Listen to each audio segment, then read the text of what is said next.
Hello দর্শক, আসসালামু আলাইকুম। বরাবরের মতো চলে আসলাম আজকে আবার ভিডিও নিয়ে। 2 দিন ভিডিও দেওয়া হচ্ছে না, আপনারা দেখতে পাচ্ছেন। এবং আপডেট হচ্ছে এই যে আতাইলগুলা পরিষ্কার করতেছি। এই যে কাছি কিনছি, আর পাশে হায়দার কাকা কোপ দিচ্ছে। এই যে কোপ চলছে, তো আমার ভুইতেও সেচ দিছে কিছুদিন আগে, আপনারা দেখছেন। জো ধরলে আমিও কোপ শুরু করে দেবো, ইনশাল্লাহ ভিডিও পাবেন, ঠিক আছে। তো সর্বোপরি কথা হচ্ছে যে হায়দার কাকা বলতেছেন কি আমার পেঁয়াজটুকি আল্লাহ দিলে ভালো হয়েছে, কিন্তু বুঝতেছি না কি সে কি কি কি বলে। তো এই দেখেন, এই যে হলো পরিষ্কার করে আতালির উপর ঘাস রেখেছি, ঘাস এখন পাশে নেওয়া হবে। তো এক সাইড ওই সাইড আর ওই সাইড করা হয়েছে, কিন্তু ওই যে জিরের ওই সাইড আর আসলে এই যে রসুনের এই সাইড আর এই সাইডটা করা হয়নি, ইনশাল্লাহ ওটাও হয়ে যাবে। আর হায়দার কাকা হলো 2 দিন ধরে কূপ আসছে, আজকে তার কূপ শেষ হয়ে যাবে ইনশাল্লাহ। তো কাকা, ও তোমার জমি হলো এখানে কতটুক?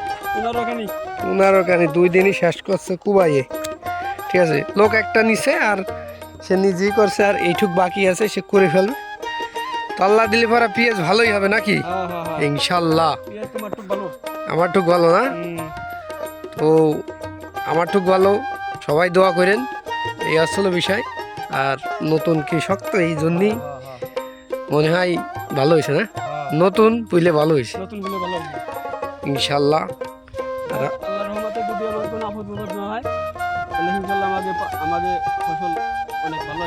ভালো হয়েছে, ভালো হবে ইনশাল্লাহ।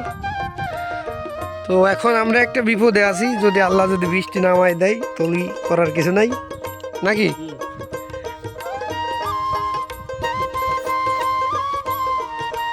কাকা কোয়াচ্ছে, আমিও আতালির ঘাস পরিষ্কার করছি, আমিও কোপ দিব 2-1 দিনের ভিতর।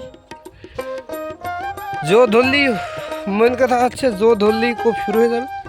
এই দেখেন, এই যে জো ধরিনি এখনো ভিজে রয়েছে, কাড়া দিলি পারা ডাইবে যাচ্ছে, এই দেখেন, ঠিক আছে। তো ইনশাল্লাহ হবে, আল্লাহ দিলে পারা ভালোই হয়েছে পেঁয়াজ, আপনাদের দোয়ায়, ঠিক আছে। এবং আপনারা দোয়া করবেন অনেক আমাদের জন্য, যাতে পেঁয়াজ যে কোনো রোগ বালাই না আসতে পারে, না আসে, ঠিক আছে। তো আজকের ভিডিওটা এই পর্যন্ত, কি আপনারা আমাদের জন্য দোয়া করবেন ইনশাল্লাহ। আর ভিডিও তো বরাবরের মতো আপনারা পেয়ে যাবেন ইনশাল্লাহ। তো এখন ঘাস টুক পরিষ্কার করে হাতাল থেকে কিনারে নিয়ে আমি বাসায় যাব, রেস্ট হব, দুপুরের নাস্তা করব, তারপর আবার মাঠে আসবো ইনশাল্লাহ। সকলে থাকেন, দোয়া করেন। আপনারা যে জায়গায় থাকেন, আল্লাহ যেন আপনাদের সকলকে ভালো রাখে ইনশাল্লাহ, আর আমাদের জন্য দোয়া করেন।